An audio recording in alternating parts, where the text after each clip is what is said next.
예, 오늘 본문 우리 요한계시록 22장 우리 1절부터 5절 말씀을 중심으로 우리 생명수의 강의라는 제목으로 함께 은혜 받는 시간 되면 좋겠습니다. 참 생명수의 강이 이렇게 흐르고 있고요. 또 길 좌우편에 이제 생명나무가 이렇게 서 있고요. 참 많은 믿음의 성도들이 이렇게 앉아있는 이 모습, 바로 이곳은 어딜까요? 바로 이제 새하늘과 새 땅이기도 하고요. 그리고 우리 요한계시록 우리 21장 우리 1절 말씀부터 2절까지 한번 같이 읽겠습니다. 시작. 또 내가 새하늘과 새 땅을 보니 처음 하늘과 처음 땅이 없어졌고 바다도 다시 있지 않더라. 또 내가 보매 거룩한 성 예루살렘이 하나님께로부터 하늘에서 내려오니 그 준비한 것이 신부가 남편을 위하여 단장한 것 같더라. 요한계시록 우리 21장 9절부터 27절까지 그리고 22장 1절부터 5절까지는 이제 거룩한 성 예루살렘에 대한 묘사입니다. 근데 우리 21장은 이렇게 거룩한 성 예루살렘의 어떤 외형적인 모습이라 그럴까?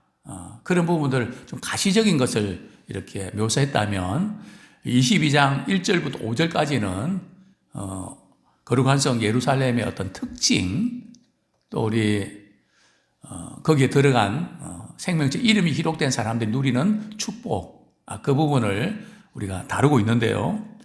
자, 먼저 특별히 오늘 본문에서 우리 사도 요한은 독특한 환상을 보게 되죠. 우리 22장 1절 말씀 같이 읽겠습니다. 시작. 또 그가 수정같이 맑은 생명수의 강을 내게 보이니 하나님과 및 어린 양의 보좌로부터 나와서, 이 보면 그가는 바로 사도 요한이죠. 사도 요한이 환상을 보게 되는데 어떤 환상을요? 맑은 생명수의 강이 흘러가는 환상을 보게 됩니다. 근데 그 생명수의 강은 어떤 모습인가 하면 맑습니다. 이게 맑다는 것은 원문에 보면 빛나는 생명수의 강물이 흘러가고 있는 것을 보게 되는데요. 그런데 이 생명수의 강은 물 근원이 어디서부터 흘러나왔다고요?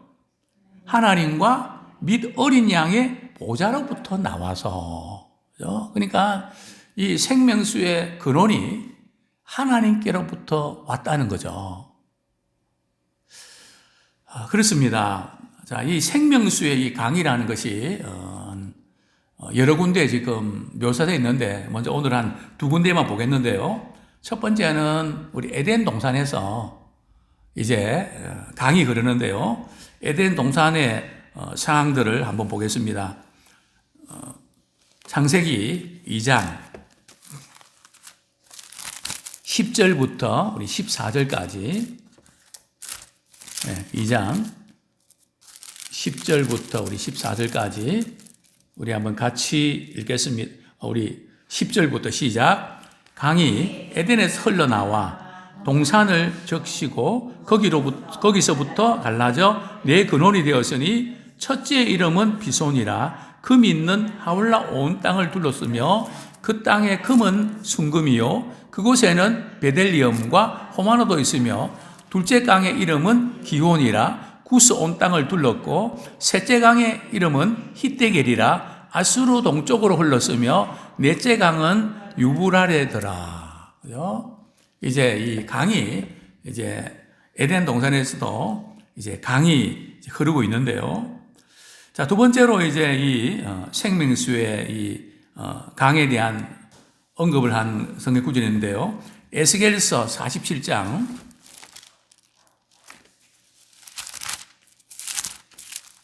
6절부터 우리 12절까지인데, 에스겔서 우리 47장, 우리 6절부터 우리 9절까지만 같이 읽겠습니다. 시작. 그가 내게 이르시되 인자야 내가 이것을 보았느냐 하시고 나를 인도하여 강가로 돌아가게 하시기로 내가 돌아가니 광 좌우편에 나무가 심이 많더라. 그가 내게 이르시되 이 물이 동쪽으로 향하여 흘러 아라바로 내려가서 바다에 이르리니 이 흘러내리는 물로 그 바다의 물이 되살아나리라. 이 강물이 이르는 곳마다 번성하는 모든 생물이 살고 또 고기가 심히 많으리니 이 물이 흘러 들어가므로 바닷물이 되살아나겠고 이 강이 이르는 각지에 모든 것이 살 것이라. 우리 12절 말씀 같이 한번 읽겠습니다. 시작. 강 좌우 강가에는 각종 먹을 과실나무가 자라서 그 잎이 시들지 아니하니 열매가 끊이지 아니하고 달마다 새 열매를 맺으리니 그 물이 성소를 통하여 나옴이라. 그 열매는 먹을만하고 그 잎사귀는 약 재료가 되리라. 에덴 동산에서는 말이죠. 이 네 개의 물이 흐르는데 이제 꼭대기에서부터 물이 흘러내리죠. 근데 에스겔서에는 성전에서부터 말이죠. 이렇게 물이 흘러나와서 이 물이 가는 곳마다 그냥 죽은 것들이 살아나는 그것을 우리가 보게 되죠. 다시 본문으로 돌아옵니다.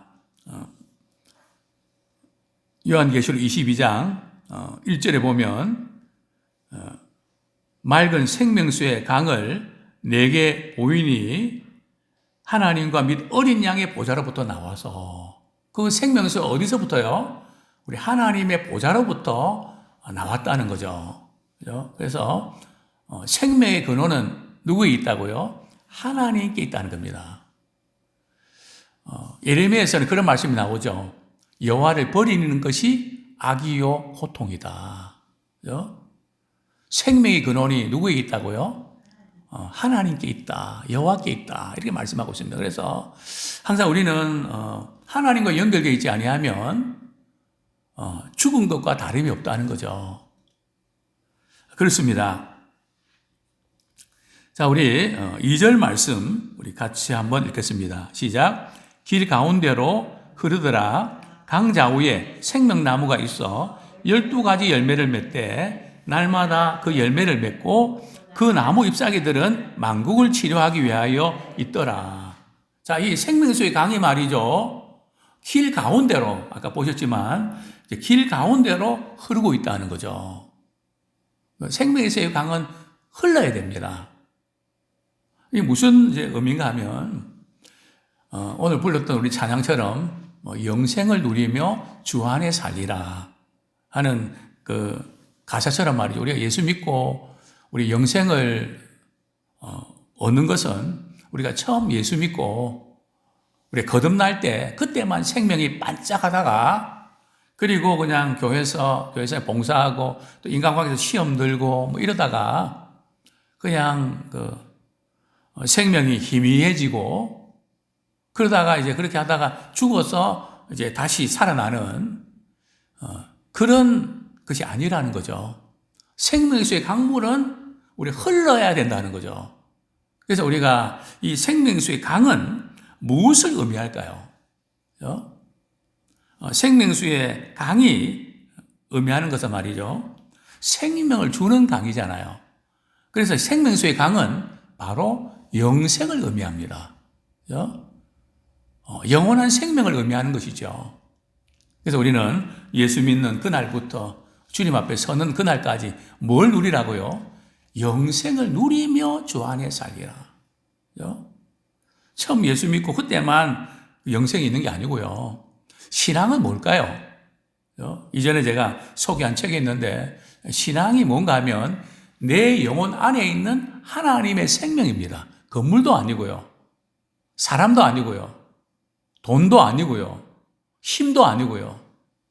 그 교회가 얼마나 건강한가를 이렇게 알 수 있는 비결은 그 성도들 한 사람 한 사람 영혼 속에 하나님의 생명이 흐르고 있는가. 또 하나님의 생명이 나를 통해서 다른 사람들에게 흘러가는가. 그분만 만나면 예수 믿고 싶고 그분만 만나면 살 것 같고 이런 하나님의 생명을 흘려보내는 그런 우리가 되기 원합니다. 예수님께서는 이 생명을 주는 것을 무엇에 비교하셨을까요? 요한복음 4장 14절을 한번 보겠습니다. 요한복음 4장 14절.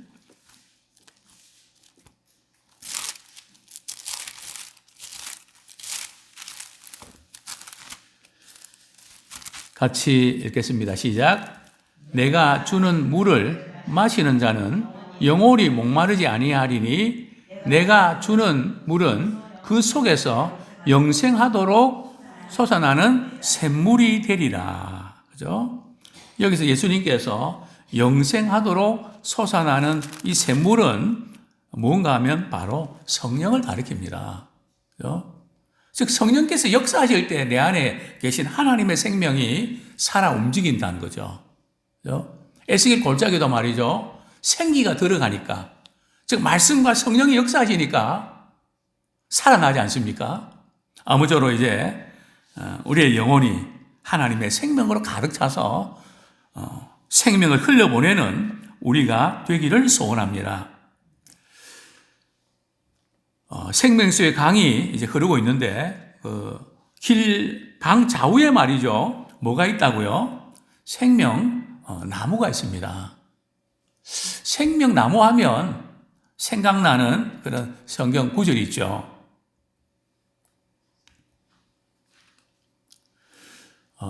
우리 창세기에서 우리 한번 보겠습니다. 아담 하와가 선악과를 따먹고 나서 말이죠.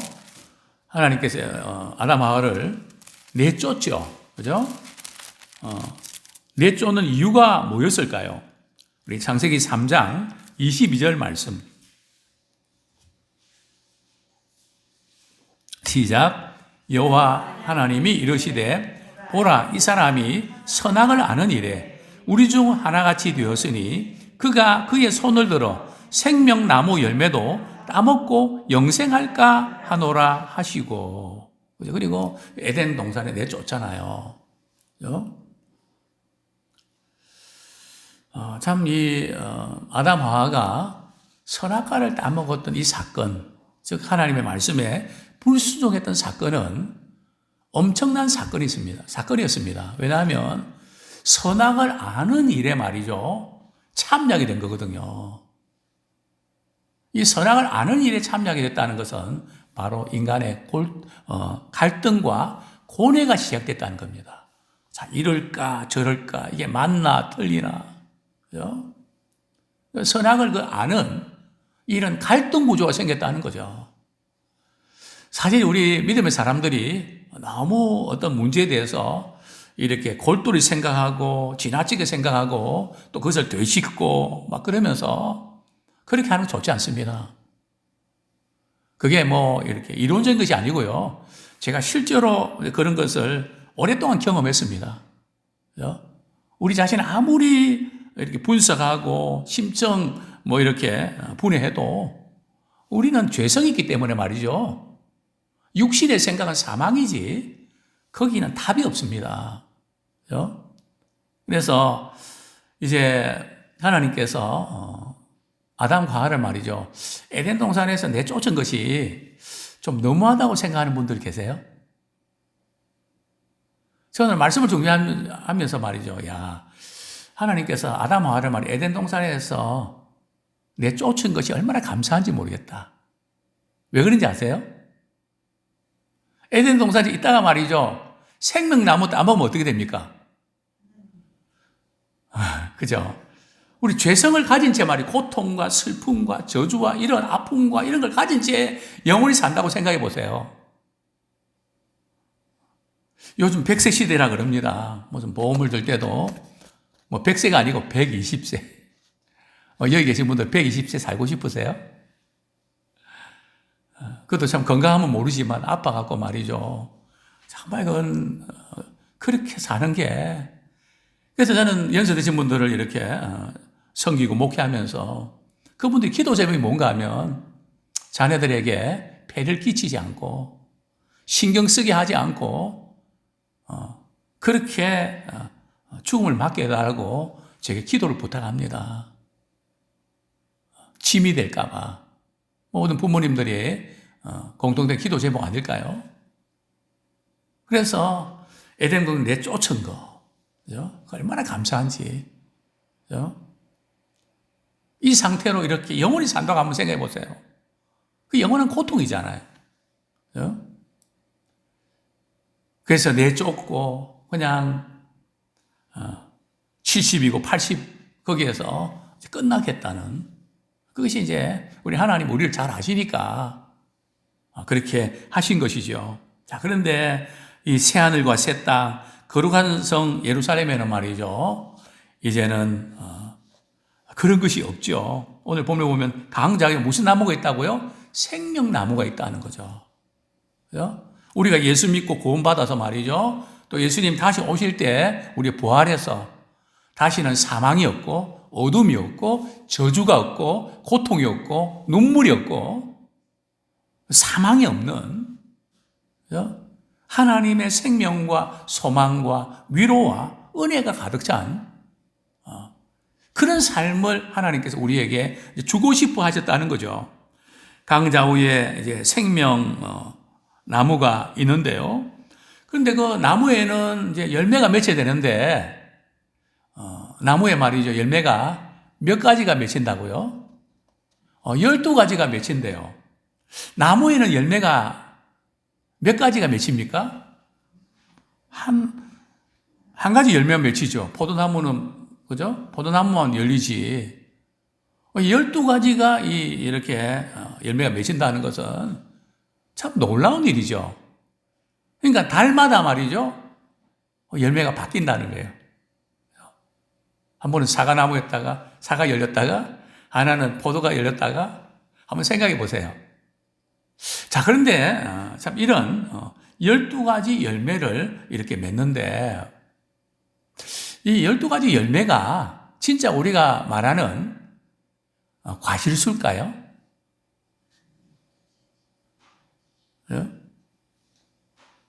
왜 아닐까요? 왜냐하면 지금 거룩한 성 예루살렘에는 뭐가 없다고요?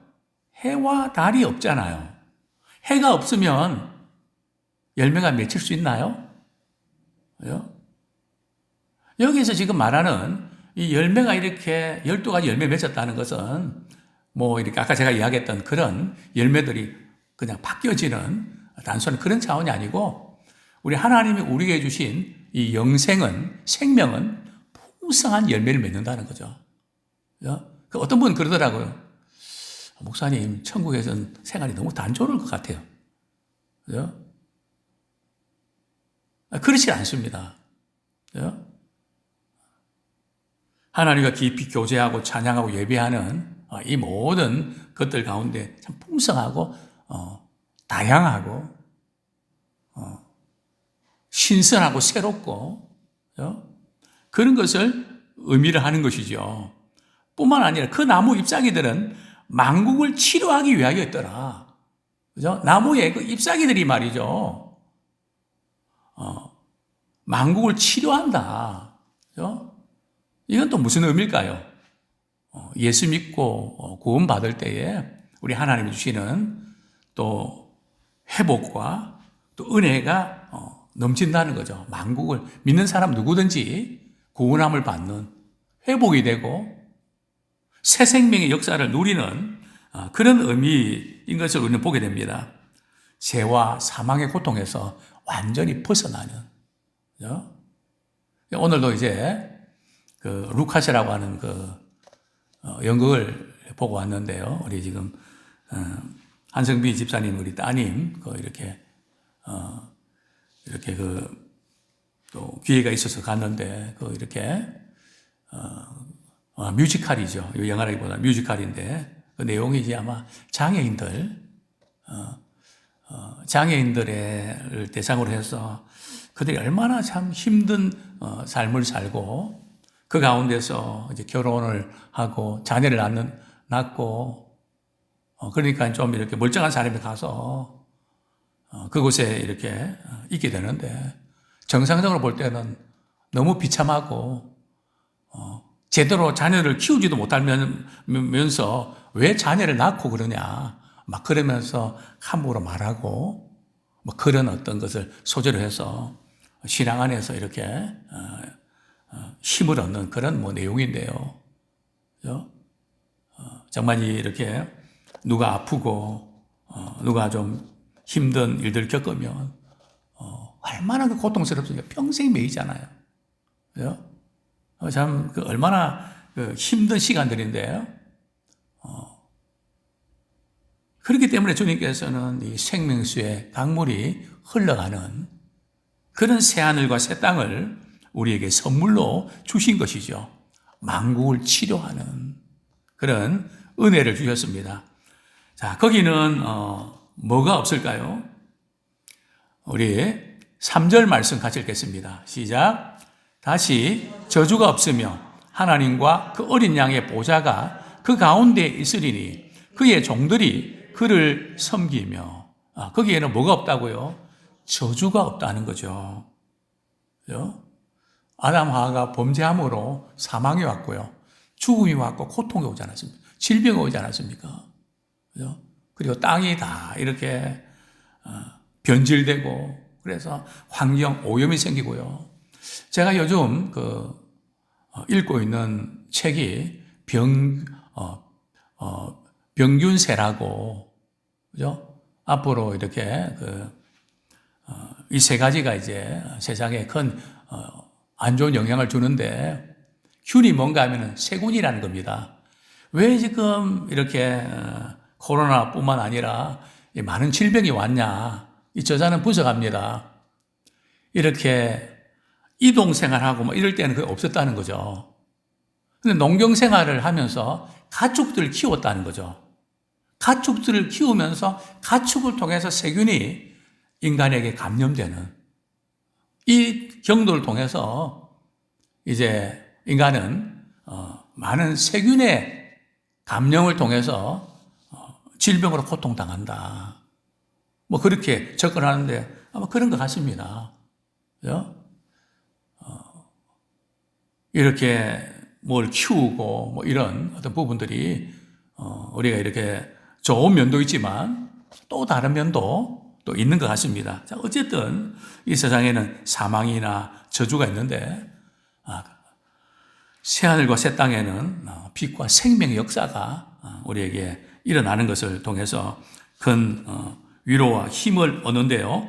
우리 에스겔서 47장 12절 우리 한 절 그 부분 아까 읽어서 우리 시간 관계상 우리 로마서 8장 그 부분 읽겠습니다. 8장 19절부터 23절.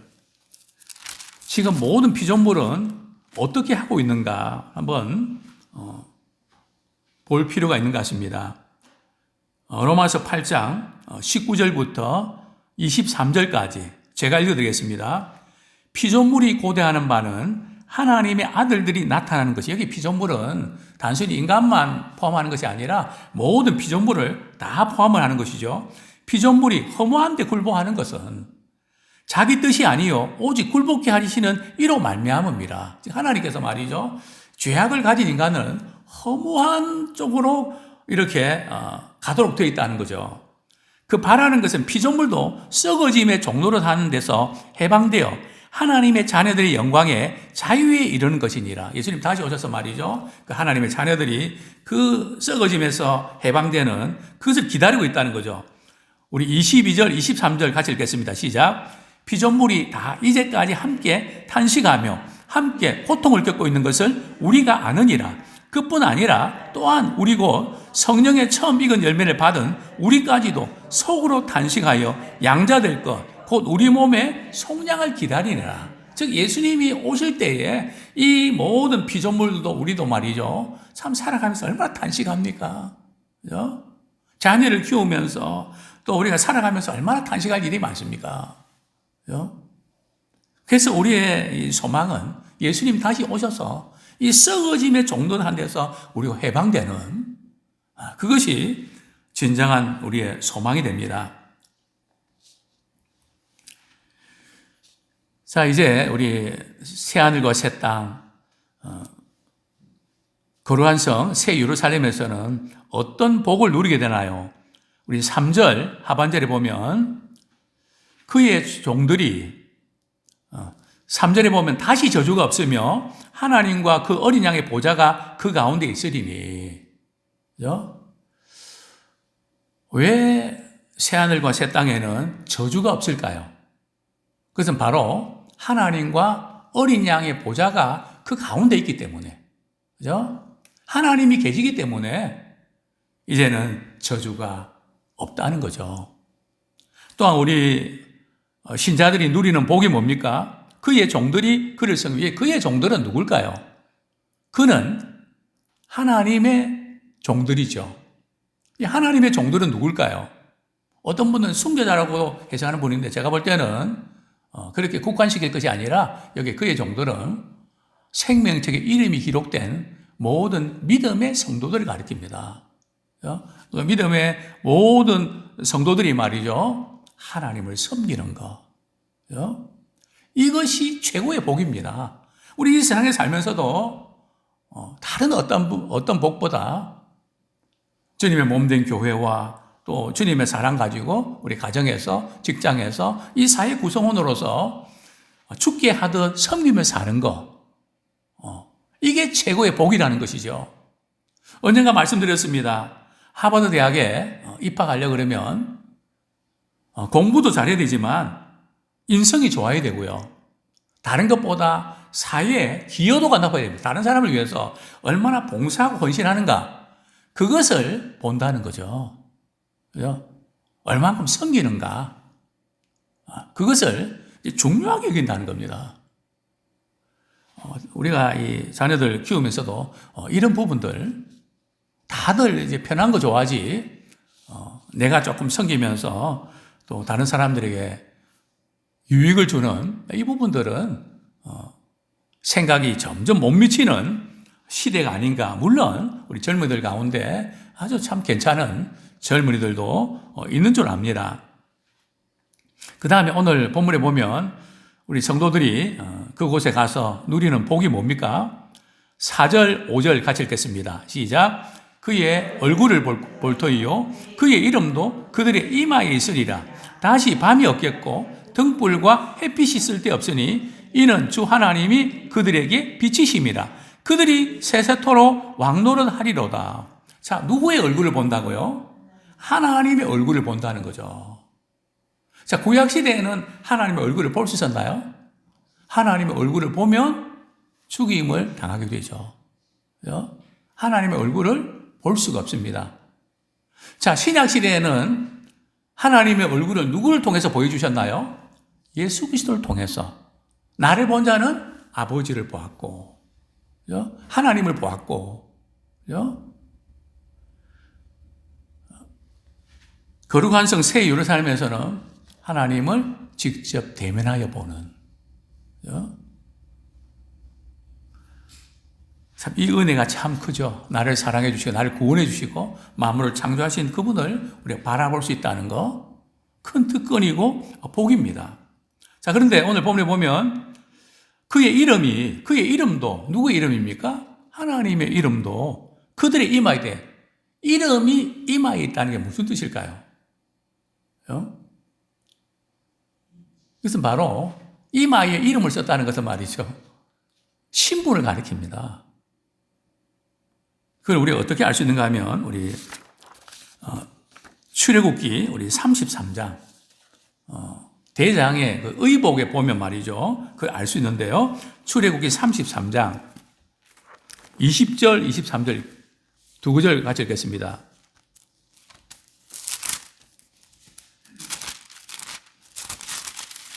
(33장) 우리 20절 우리 같이 읽겠습니다.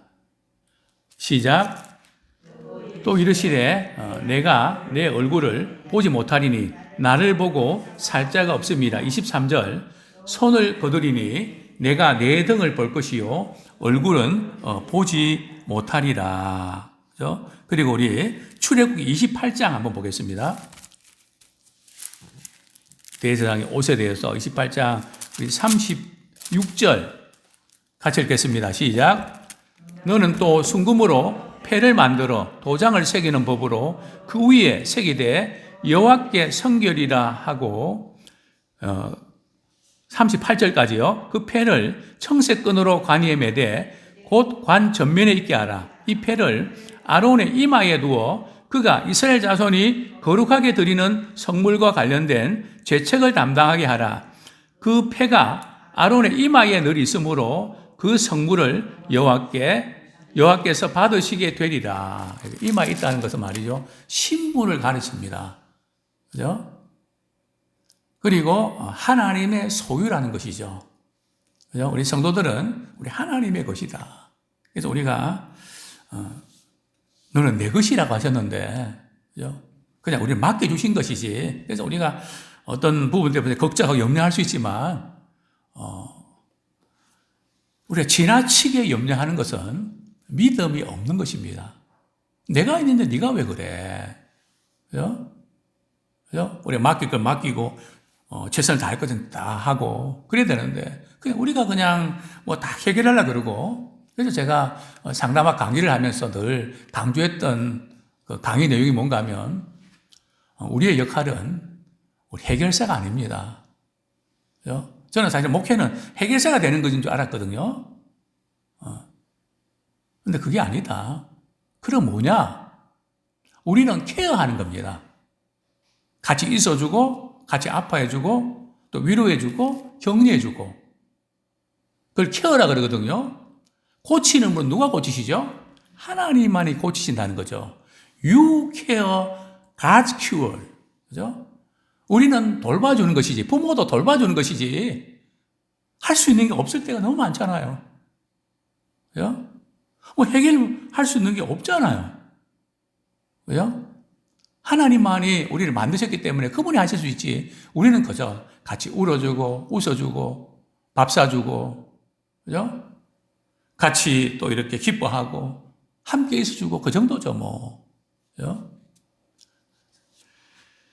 이런 놀라운 그런, 참, 우리는 하나님의 것이다. 그리고 다시는 뭐가 없다고요? 밤이 없다. 낮만 있다는 거죠. 그죠? 하나님 주신 은혜와 생명과 소망이 있고, 그러니까 밤이 없으니까 뭐가 필요 없습니까? 등불이 필요가 없죠. 우리 하나님, 그분 자신이 우리에게 비춰주기 때문에, 또 우리는 어떤 특권을 누린다고요? 우리 그리스도와 더불어 세세도록 왕노릇하리라. 우리 베드로전서 2장 9절 말씀 읽고 오늘 말씀 맺겠습니다. 항상 우리는 이 주님이 말씀하셨던 우리의 정체성을 놓치시면 안 됩니다. 때로는 우리의 삶이 참 이렇게 살아서 어떻게 하나, 참 이런 생각이 우리가 불쑥불쑥 나지만, 우리 베드로전서 2장 9절 말씀 같이 읽겠습니다. 시작. 그러나 너희는 택하신 족속이요 왕같은 제사장들이요 거룩한 나라요 그의 소유가 된 백성이니 이는 너희를 어두운 데서 불러내어 그의 기이한 빛에 들어가게 하신 이 아름다운 덕을 선포하게 하려 하심이라. 우리는 복음 메시지 엘저맨입니다. 어두운 데서 우리를 기이한 빛에 들어갈 수 있도록 주님이 내 인생을 이렇게 바꾸셨습니다. 당신도 예수 믿고 이렇게 그분을 영접하면 흑암 중에 빛이 비칠 것입니다. 우리 이 복음의 일꾼으로 우리가 잘 섬기는 우리 모두가 되기를 축원합니다.